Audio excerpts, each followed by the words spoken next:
This is Cellular Respiration, done by yours truly, Adrian Gomez. Alright, so here I have a diagram of cellular respiration showing the 3 steps. The first step here is glycolysis, and this happens in the cytoplasm of the cell. And this, how this happens is glucose is broken down into 2 parts, which yield 2 pyruvates, and ATP is also created in the process. After that, in the middle here is chemical grooming, and that happens when the pyruvates pass through the membrane there, the mitochondria, and they're formed to acetyl CoAs, and that happens right here in the membrane. Then is the citric acid cycle, which happens here in the mitochondria, and that happens when the pyruvates are further broken down into CO2, and energy is released by that, and that then carries electrons into the next phase or part of the cycle, which is oxidative phosphorylation.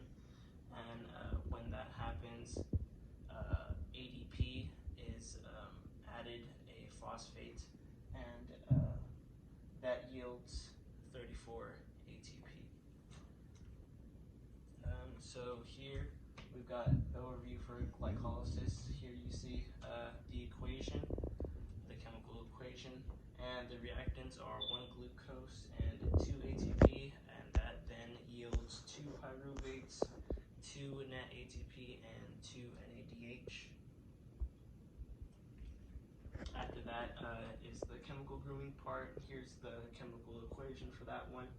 The reactants are 2 pyruvates, and that then yields the 2 NADH, the 2 acetyl CoAs, 2 ATP, and carbon dioxide. After that is the citric acid cycle. There's the chemical equation. The reactants are the 2 acetyl CoAs, and they produce 4 carbon dioxide, 6 NADH, and 2 FADH.